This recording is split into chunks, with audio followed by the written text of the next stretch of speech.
The most badass thing you've accidentally said in the heat of the moment? 1. At a family vacation, my grandmother was giving me grief for not remembering her birthday. I've never been good with birthdays after telling me it was the password to her iPhone. She wanted me to take a picture with it, which is why I needed the password. While she was distracted, I opened up the settings, changed her password to my birth date and then set her phone down. 15 minutes later she's trying to get into her phone and it's not working. Suspecting mischief, she grumpily asks me if I've changed the password to her phone in front of our entire family. I admit that I did. Well, what is it? She asked impatiently. It's my birthday.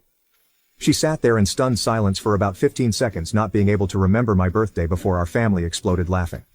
Was a good time. 2. I was eating McDonald's with a few friends and I started choking. The only thing I managed to say in the whole ordeal was, "I'm McChoking." 3. There's no way you're this much of an a-hole naturally, you must go home and practice. I said this to a coworker who was throwing a fit and bullying a quieter coworker because he was pissed off. He had a habit of just being a giant douche anytime things didn't go his way.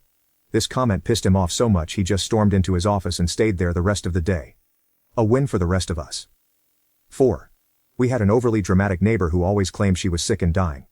My mom came to see my kids while in the middle of battling stage 4 lung cancer. The neighbor pulled her. "Hi Rita, so glad to see you. Did Jason tell you that I am dying?" My mom looked right at her, smiled and said, "Me too, dear. But not today." Never more proud of her. 5. Go wait with mommy, daddy might be going back to jail again. Guy pushed my 5-year-old daughter at the fish store and she started crying. When he heard me say that, he ran out of the store.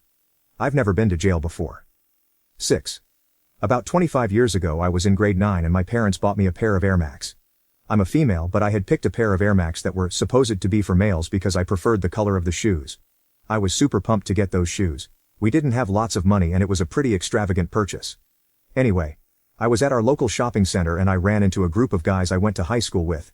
They were a real bunch of assholes that thrived on dumping on other people. One of the guys had on the same pair of shoes and said to me, "Do you know you're wearing men's shoes?" To which I quickly replied, "Then why the fuck are you wearing them?" The other guys pissed themselves laughing and it still stands out in my mind after all these years.